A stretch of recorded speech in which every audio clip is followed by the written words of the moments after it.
रात के अब 11 बज चुके थे।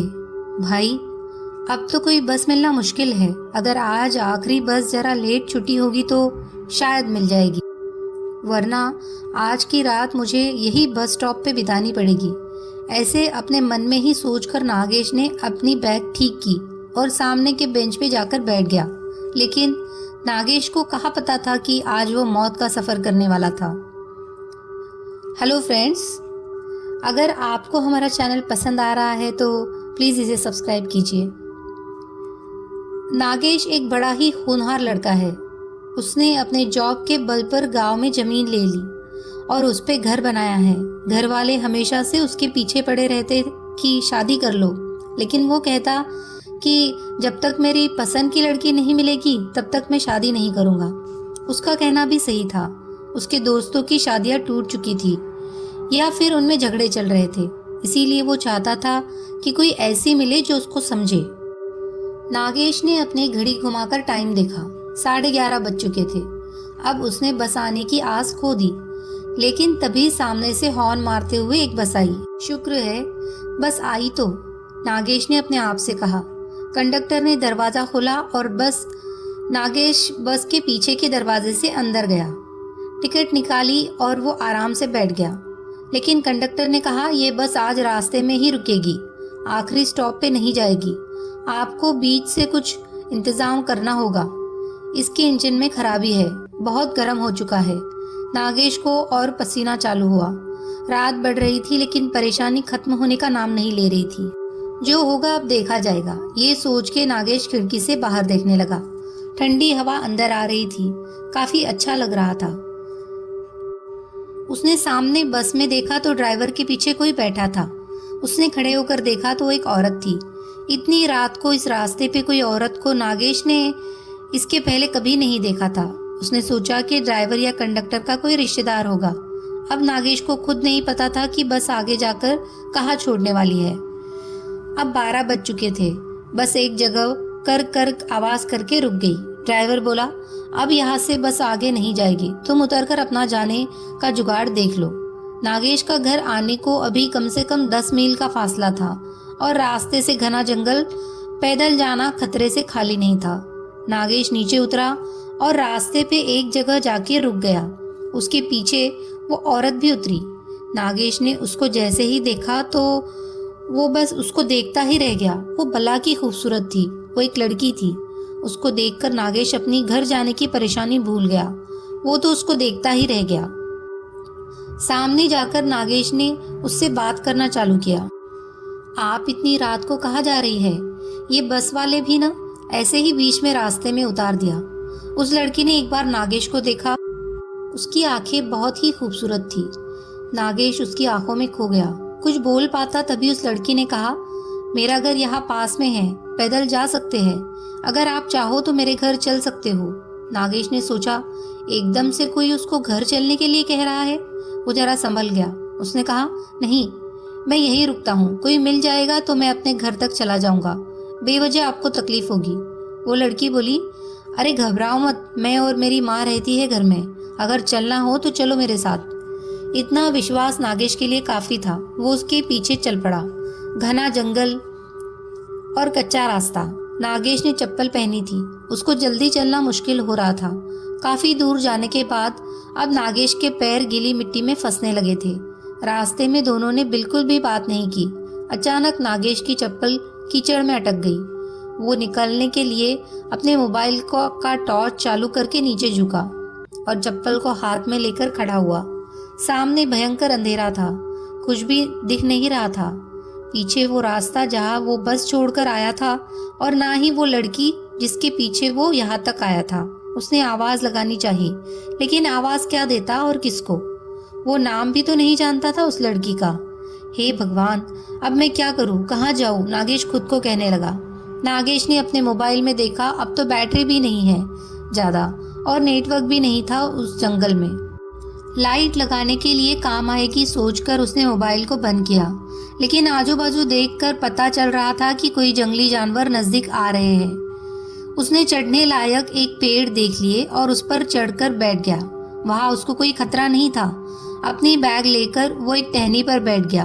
नींद आ रही थी, लेकिन उसको वो लड़की का चेहरा सामने आ रहा था और डर था कि अगर सो गया और नीचे गिर गया तो लेने के देने पड़ जाएंगे। इसीलिए आंखें फाड़ के उल्लू की तरह जाग रहा था। नीचे खूंखार जंगली सुअर घूम रहे थे। अच्छा हुआ वो ऊपर था, वरना क्या होता पता नहीं। थोड़ी देर बाद चिड़ियों की आवाज से समझ गया कि अब सुबह होने वाली है। अब उसका डर थोड़ा कम हुआ। थोड़ा उजाला आते ही उसने वो लड़की का घर तलाश करने के लिए निकल गया। काफी दूर जाने के बाद एक घर दिखा, जरा पुराना सा था। नागेश ने देखा कि अब सामने जंगल थोड़ा कम है और सामने जाकर देखा तो बहुत दूर कुछ और भी घर दिख रहे थे। शायद कोई गांव था। वो वापस उसी घर की तरफ गया। बाहर से आवाज लगाई, कोई जवाब नहीं आया। उसने खिड़की से झांक कर देखा। दीवार पर कुछ फोटो थे पुराने। उसमें वो लड़की थी जो कल रात को मिली थी। उसने कहा था कि उसकी माँ भी यही रहती है, लेकिन वो तो कहीं दिखी नहीं। नागेश के मन से वो लड़की भूली नहीं जा रही थी। वो उसकी घर के बाहर उसका इंतजार करते रुक गया। तभी कुछ भेड़ बकरियां लेके एक आदमी आया। नागेश ने उसको देखकर उसके पास आते ही सवाल किया, अरे भाई, तुम वो सामने वाले गांव से हो क्या? जंगल में सुनसान जगह पर एक आदमी देखकर वो बकरी वाला चौंक गया। उसने कहा, साहब, आप कौन हो और यहाँ कैसे? रास्ता भूल गए क्या? नागेश ने कहा, हाँ भाई, कल रात को यहाँ तक आया हाईवे से। यहाँ एक लड़की रहती है, मुझे उसके बारे में जानना था। क्या तुम जानते हो? कहा, यहाँ इस घर में? मैंने तो कभी नहीं देखा। मैं यहाँ आते रहता हूँ, बकरी वाला बोला। नागेश को लगा शायद ये जानता नहीं, इसीलिए ऐसे बोल रहा है। उसके जाने के बाद नागेश ने वहीं रुककर उस लड़की का इंतजार करना बेहतर समझा। उसको बहुत भूख लग रही थी, लेकिन उस लड़की के सामने उसको और कुछ सूझ नहीं रहा था। शाम होने को आई। वो बकरी वाला वापस जाते हुए नागेश से मिलने आया और पूछा, साहब, कोई आया क्या? आप बेवजह रुके हुए हो, यहाँ कोई नहीं रहता। नागेश सोचने लगा कि अगर यहाँ कोई नहीं रहता तो फिर वो कौन है जो फोटो में है और मुझे यहाँ तक लेकर आई। मुझे देखना है कि वो कौन है। कुछ देर बाद रात भी हुई। इतनी देर से न वो लड़की आई, न ही उसकी माँ। अब नागेश से रहा नहीं गया, लेकिन वापस जाना मुश्किल था। इसीलिए उसने वही एक पेड़ के सहारा लिया और चढ़ के बैठ गया। घना अंधेरा छाने लगा। वो सामने घर दिख रहा था। नागेश अब घर से जरा दूर था। बाहर उल्लू आवाज कर रहे थे। जरा सी आवाज पर झट से गर्दन मुड़ जाती थी। खुद की सांस और धड़कन भी नागेश को अब महसूस होने लगी थी। तभी अचानक सामने से सफेद कपड़ों में वो लड़की आते हुए दिखी। उसको देखकर नागेश को बड़ा अच्छा लगा। चलो, जिस बात के लिए वो कल से यहाँ बैठा है उससे मिलना तो हो जाएगा। वो अब उतरने की कोशिश कर रहा था पेड़ से। तभी उसकी नजर उसके साथ चल रहे एक और परछाई की तरफ गई। वो एक आदमी था, उसके पीछे पीछे चल रहा था। अब नागेश वहीं रुक गया और ऊपर से सब देखने लगा। वो लड़की ने घर का दरवाजा खोला और अंदर गई। उसके बाद वो आदमी जैसे ही अंदर गया, उस आदमी की चीखें गूंजने लगी।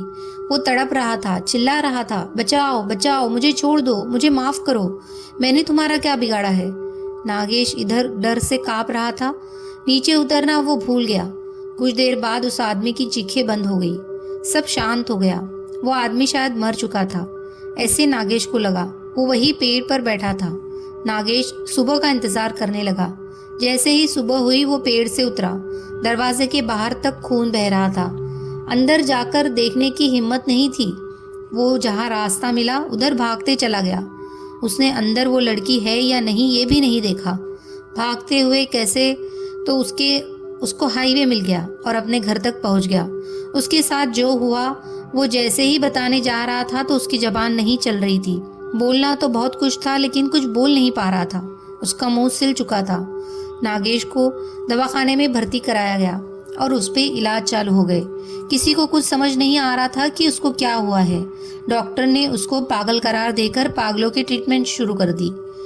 इधर जंगल में वो बकरी वाला आज शाम को फिर से उस घर की तरफ आया, जानबूझकर तसल्ली करने, ये देखने की कल का आदमी है या नहीं। बाहर खून बह रहा था और अंदर झांक कर देखा तो वो भयंकर नजारा देखकर उसको भागना तक नसीब नहीं हुआ। वो लड़की अंदर ही थी। वो आदमखोर बन चुकी थी। खून ही खून था।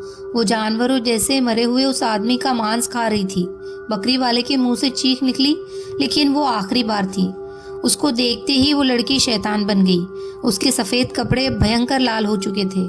खून से लथपथ वो बकरी वाले की तरफ लपकी। उसने उस बकरी वाले को अंदर खींच लिया और उसको भी मौत के घाट उतार दिया। अब काफ़ी रात हो चुकी थी। जंगल सुनसान और खूंखार बन गया था। उस खूबसूरत लड़की के अंदर शैतानी आत्मा का राज तो सिर्फ नागेश जानता था, लेकिन अब वो पागल हो चुका था। वो लड़की अपने सफ़ेद लिबास में घर से बाहर निकली और अपने शिकार की तलाश में हाईवे की तरफ चली।